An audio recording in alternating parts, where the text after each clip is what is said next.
কি হয়েছে দুলা ভাই? দেখা তো মনে হইতেছে সকাল থেকে ঠিকঠাক মতো পেট ক্লিয়ার করেন নাই। এই শাকর, এটি তুমি কি কও? এইসব পচা কথা কইও না তো। তাহলে এমন করতেছেন কে? আর কইও না, জীবনের প্রথম সামরা জুতা পরছি তো, এখন পায়ের তলা খালি চুলকাইতেছে। ওহো, এই কথা। এতদিনে মনে হইতেছে আপনি আমিনাফার জামাই। এটা তুমি কি কইলা? তাহলে আগে কি মনে হইতো? আগে মনে হইতো আপনি আমিনাফার বডিগার্ড। বাবা দুলা ভাই, আপনার পুরো সাকিব খান লাগতেছে। সাগর, এই কালা চশমা পরে মানুষ হাঁটে কেমনে? আমি তো তেমন কিছু দেখতেছি না, সব অন্ধকার দেখতেছি। খুলে ফেলাই। খবরদার দুলা ভাই, চশমা খুলবেন না, আপনার খুব সুন্দর লাগতেছে। আসলেই তোর দুলাভাইয়ের আজকে অনেক হ্যান্ডসাম লাগতেছে। আমি না, এই কালা চশমা সাগরে দিছে, আর এই জুতায় তো ডিস্টার্ব আছে, আমার পায়ের তলা চুলকাইতেছে। আরে পড়তে পড়তে ঠিক হয়ে যাইব, চলো এখন। কি হয়েছে তোমার? ওঠো। খালা, আসসালামু আলাইকুম। ওয়ালাইকুম আসসালাম। বাবা খালা মিলে এখনো আসে নাই? এই তো চলে। আপনি কি এমন কালা চশমা পরে হাঁটতে পারেন? আলহামদুলিল্লাহ পারি। আচ্ছা সাগর, একটা জিনিস খেয়াল করছো যে দেখো সবাই কেমনে আমার দিকে ঘুরে ঘুরে তাকাইতেছে, আর আমার কিন্তু লজ্জা লাগতেছে। তাকাইবো না দুলা ভাই, আপনার সেই হ্যান্ডসাম লাগতেছে। আর তোরা এসেছিস মা? ভাই আসসালামু আলাইকুম। আপনার শরীরটা এখন কেমন আছে? ওয়ালাইকুম আসসালাম। আলহামদুলিল্লাহ, আল্লাহ পাক ভালো রাখছে। দিন ওই যে দেখ সালাউদ্দিন আরামে না। শোন, সালাউদ্দিন তুই ভালো করে চেক দিবি, আর ফাতেমা তুমি আমেনারে চেক দিবা।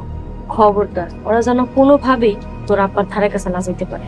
আচ্ছা আলাউদ্দিন, এখন চশমা খোলা যাইব না। এখন যদি চশমা খুলি তাহলে মান ইজ্জত সম্মান সব যাইব। কি কও বড় ভাই, চশমাগুলো মানি যা।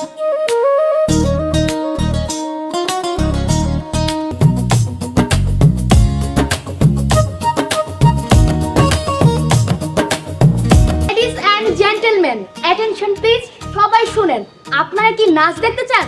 এখন আমাদের সামনে নাচ পরিবেশন করবেন আমাদের ডিয়ারেস্ট বড় ভাবি আমেনা বেগম। একটা করতালি হয়ে যায়। কি মাথা নষ্ট হয়ে গেছে? তুমি এমন একটা অ্যানাউন্সমেন্ট কেমনে দিলা? তুমি কি ভুলে গেছো আমেনা বউ প্রেগনেন্ট? ছোট ভাবি, আমি সত্যিই ভুলে গেছি, কিন্তু এখানে আমার কি দোষ?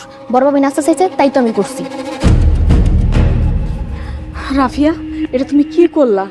আমি কোনোদিন নাচি নাই, আমি নাচতে পারি না। তুমি নাচতে চাইছো তাই তো আমি অ্যানাউন্সমেন্ট করছি। আমি বুঝতাছি না এসব কি হইতাছে। আমি না নাচতে পারি, আমার বিশ্বাস হইতাছে না। আমি নাচতে চাই নাই, আমার নাচার কোনো ইচ্ছাও নাই। এতগুলো মানুষ আমার ভুল বুঝতে আছে। আমার এতগুলো মানুষের খারাপ নজর থেকে বাঁচাও সালাউদ্দিন, প্লিজ। আসসালামু আলাইকুম। ঈগল মিউজিক প্রযোজিত এবং মোহাম্মদ হাসান হাফিজুর রহমান রচিত জনপ্রিয় ধারাবাহিক নাটক সত্যের মৃত্যু নেইয়ের নতুন পর্ব নিয়ে আপনাদের মাঝে হাজির হলাম। গত পর্বে আমরা দেখেছি পরিবারের বয়োজ্যেষ্ঠদের শত আপত্তি আর বাধা সত্ত্বেও আমাদের প্রিয় চরিত্রগুলো একে অপরের প্রতি ভালোবাসার বহিঃপ্রকাশ ঘটাতে বিন্দুমাত্র পিছপা হয়নি। বিশেষ করে সালাউদ্দিন এবং আমিনার মধ্যকার টানাপোড়েন আমাদের সবার নজর কেড়েছে। আগামী পর্বে নাটকের মোড় আরও নাটকীয় হতে চলেছে। আমরা দেখেছি সালাউদ্দিন এবং আমিনার সম্পর্কের ওপর এখন বড় একটি প্রশ্নচিহ্ন ঝুলে আছে। পরিবারের বড়রা তাদের এই সম্পর্ককে মেনে নিতে নারাজ, বরং তারা কোনো এক গভীর পরিকল্পনায় ব্যস্ত। অন্যদিকে সালাউদ্দিন এবং আমিনা কি পারবে তাদের ভালোবাসার মর্যাদা রক্ষা করতে, নাকি পরিবারের চাপে তাদের পথ আলাদা হয়ে যাবে? সবচেয়ে উত্তেজনার বিষয় হল, আমিনা কি তার পরিবারের বিরুদ্ধে গিয়ে নিজের সিদ্ধান্তে অটল থাকতে পারবে, নাকি সালাউদ্দিনের সাথে তাদের ভবিষ্যৎ আবারও অনিশ্চয়তার মুখে পড়বে? আগামী পর্বে এই রহস্যের অনেকটা সমাধান আমরা পেতে পারি। সেই সাথে নতুন কিছু অপ্রত্যাশিত ঘটনাও ঘটতে পারে, যা আমাদের প্রিয় চরিত্রগুলোকে নতুন কোনো পরীক্ষার মুখোমুখি দাঁড় করিয়ে দেবে।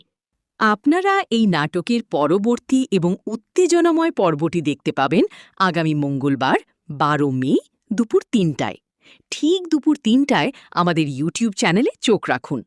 এছাড়াও নাটকটির এক্সক্লুসিভ কন্টেন্ট এবং আরও অনেক বিনোদনমূলক ভিডিওর আপডেট পেতে এক্ষুনি গুগল প্লে স্টোর থেকে ঈগল ওয়াচ অ্যাপটি ডাউনলোড করে নিন। আপনারা যারা এই নাটকের প্রতিটা মুহূর্ত উপভোগ করছেন তারা কমেন্টে আপনাদের মতামত জানান। আপনারা কি সালাউদ্দিন এবং আমেনার মিল দেখতে চান? আজকের মতো এখানেই বিদায় নিচ্ছি, দেখা হবে আগামী পর্বে।